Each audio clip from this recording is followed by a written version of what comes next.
Hello everyone, I hope all are doing well. Today I'm gonna start with blood spatter analysis. I hope you understand my all the videos and those videos are helpful for you. I think so. If you like it, then please give a comment, and if you find out some mistake in my explanation or in my PPT, and please point out this too. Now I'm come to the point. Blood spatter analysis ये क्या चीज है? जो भी स्पैटरन हमारी crime scene पे होती है, लाइक किसी को गोली लगे तो एकदम से जो कहते हैं ना पिचकारी से पानी गिरता है, एक स्पैटर बनता है, वैसे ही हमारे ब्लड के स्पैटर्स बनते हैं। जो भी ब्लड के स्पैटर्स बनते हैं उसको हम कैसे एनालिसिस करते हैं? अगर ब्लड स्टेन फाउंड है क्राइम सीन के ऊपर तो वो अलग अलग शेप और साइज की होती हैं।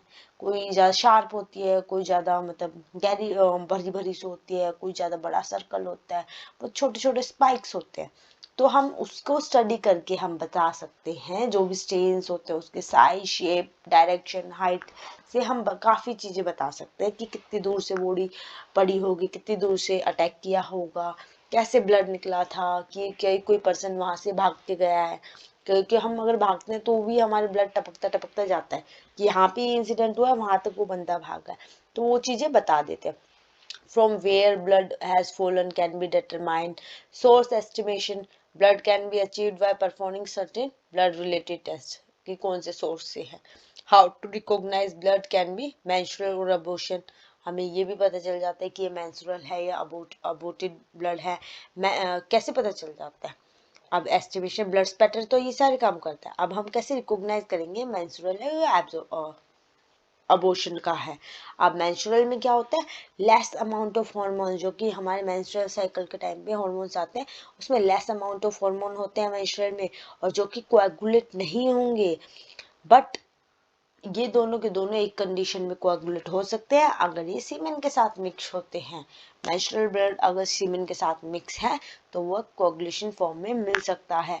अबॉर्शन में बस यही डिफरेंस है मेंस्ट्रुअल और अबॉर्शन में, कि अबॉर्शन में ज्यादा हार्मोन्स मिलेंगे। अगर इसमें 5-6% मिल रहा है तो उसमें आपको 20 से 25% मतलब उससे ज्यादा ही मिलेंगे।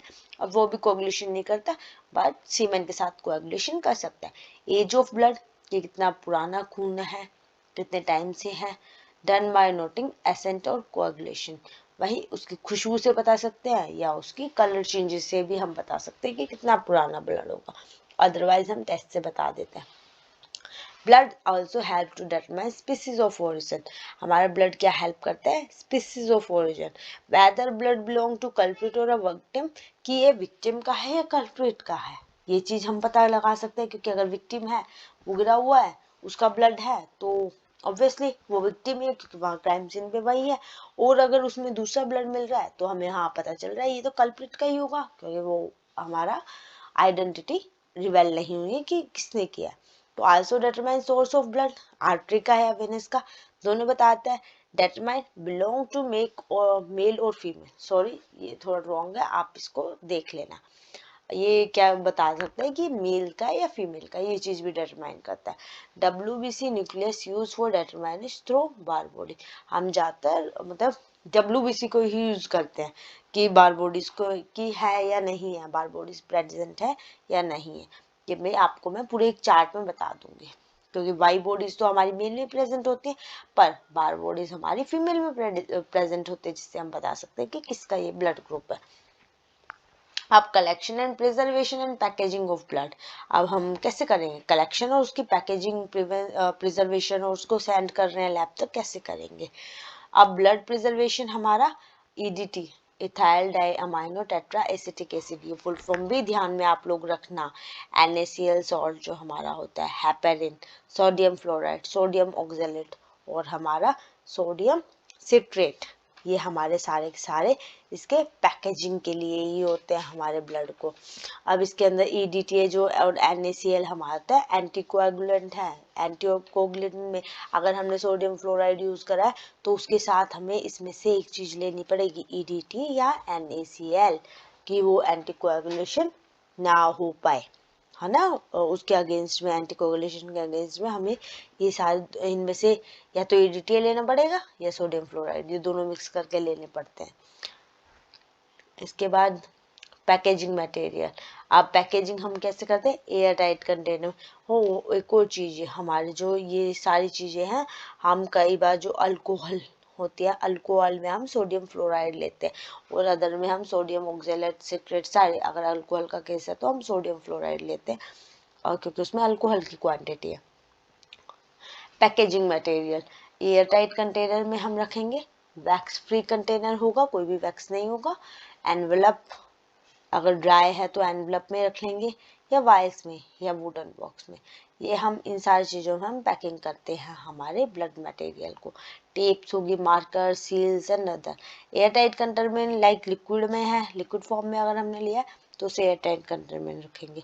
अगर थोड़ा मॉइस्चर टाइप का है तो उसे वैक्स फ्री में, क्योंकि उसमें कोई भी कंटेमिनेशन या ऑल्टरनेशन ना हो जाए, कोई भी चीज़ उसमें ग्रो ना कर जाए। एनवलप में रख लेंगे, ड्रग फोल्डर्स मेथड होता है उसमें रख लेंगे। अब test marker, seal and other thing भी हमें, ये सारी चीज़ें यूज होते हैं। एनवलप बाद में उसको हमें ट्रांसफ़र करना है, सारी चीज़ों में। अब ही molecule consist of a component. अभी तक हम सारी की सारी बातें करने हैं पूरी डिटेल में कि हीमोग्लोबिन है, हाँ बता दिया हीमोग्लोबिन प्रेजेंट था, इसलिए हमने फिनोप्थेलिन टेस्ट कर लिया, अटैचमेंट कर लिया, टकमाया कर लिया, इसलिए हीमोग्लोबिन की वजह से उसने पिंक कलर दे दिया, उसने ब्राउन कलर शो कर दिया। ये अभी तक हम पूरी कहानी सुन रहे थे। तो अब हीमोग्लोबिन में कौन से कंपोनेंट होते हैं वो भी देख लो एक बार। Heme molecule consist of a component protoporphyrin, जिसमें क्या होता है, फेरस आयरन एटम, 4 बॉन्ड होते हैं नाइट्रोजन, और 5 हीमोग्लोबिन को होते हैं। 6 ऑक्सीजन के मॉलिक्यूल होते हैं, 4 नाइट्रोजन, 5 हीमोग्लोबिन और 6 मॉलिक्यूल्स के। फेरस आयरन एटम हो गया, उसके बाद heme group also present in a protein, ये प्रोटीन्स के अंदर होता है। अब ब्लड ओरिजिन टेस्टिंग, ये चीज़ हम नेक्स्ट क्लास में कवर करेंगे। उसके बाद फोरेंसिक कैरेक्टराइजेशन ऑफ, इसके हो सीमेन की, सीमेन फ्लूइड, ये हमारी पूरी सीरोलॉजी, फिर मतलब एक करके जितने भी हमारे हैं वो सारी चीज़ हम कवर अप करेंगे। I hope you like it, please like and subscribe my channel and don't forget to press the bell icon button. I hope you like it. Bye bye.